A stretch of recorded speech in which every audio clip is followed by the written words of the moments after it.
ഇയാൾ എപ്പോഴും ഇടയ്ക്കിടയ്ക്ക് പോവും ഈ കാട്ടിലേക്ക്.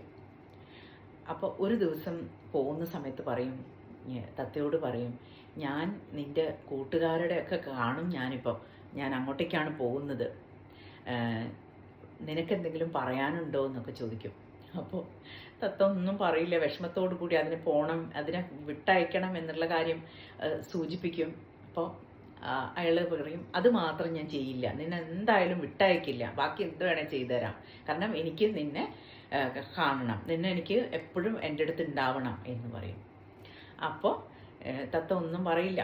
അങ്ങനെ കാട്ടിൽ പോയി ഒരു കൂട്ടം, അന്ന് തത്തയെ പിടിച്ചു കൊണ്ടുപോകുന്ന സമയത്ത് ഉണ്ടായിരുന്ന അതേ പക്ഷിക്കൂട്ടം ആ സ്ഥലം, അതേ സ്പോട്ടിലാണ് ഇയാൾ പോകുന്നത്.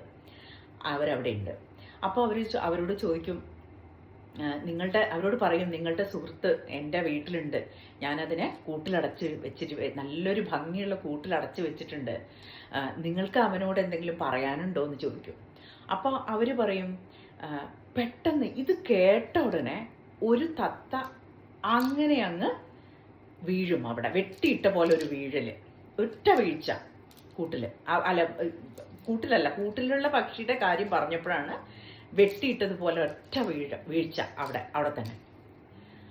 അപ്പോൾ ഗ്രൗണ്ടിൽ. അപ്പോൾ ഇയാൾ പകച്ചുപോയി, ഇതെന്ത് പറ്റി, അയ്യോ ഇനിയിപ്പോൾ ഈ പക്ഷിയുടെ ഇണപ്പക്ഷി അങ്ങനെ ആയിരിക്കും, അതായിരിക്കും ഇത്രയും വിഷമം വന്നത് ഇത് കേട്ടിട്ട് എന്ന് വിചാരിച്ച് അയാളിങ്ങനെ ഒരുപാട് ചിന്തിച്ചു. ഇനി ഇതാണോ ഇപ്പോൾ പറഞ്ഞു കൊടുക്കേണ്ടത്, അവന് വിഷമാവുമല്ലോ വീട്ടിൽ പോയി പറഞ്ഞല്ലോ എന്നൊക്കെ വിചാരിക്കും. എന്നാലും ആള് മെസ്സേജ് ഡെലിവറി ചെയ്തു. പോയിട്ട് പറയും, നിന്റെ കൂട്ടുകാരെയൊക്കെ ഞാൻ കണ്ടു, പക്ഷെ വിഷമമുള്ള ഒരു കാര്യം ഉണ്ടായി. എന്താ? ഇത് പറഞ്ഞപ്പോഴേക്കും ഒരു പക്ഷി അങ്ങനെ വീണ് മരിച്ചു എന്ന് പറയും.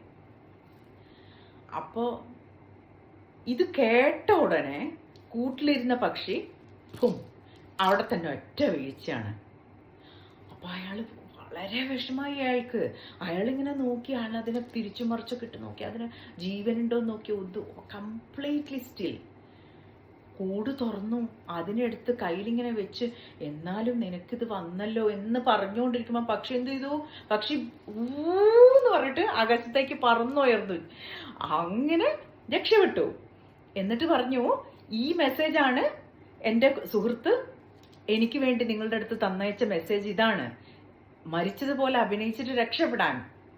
അപ്പോൾ എന്തിനാ ഈ കഥ പറഞ്ഞു വെച്ചാൽ, പലപ്പോഴും നമ്മുടെ ജീവിതത്തിൽ പ്രശ്നങ്ങൾ പലതരത്തിലായിരിക്കും. അതിനുള്ള ഉത്തരം, ഓരോരുത്തർക്കും വേണ്ട ഉത്തരം ഭഗവത് കഥകളിലൂടെ നമുക്ക് കിട്ടാൻ പറ്റും. ഇതിനാണ് നമ്മൾ ഭഗവത്ഗീതയും ഓരോരോ പുരാണങ്ങളും ശാസ്ത്രങ്ങളും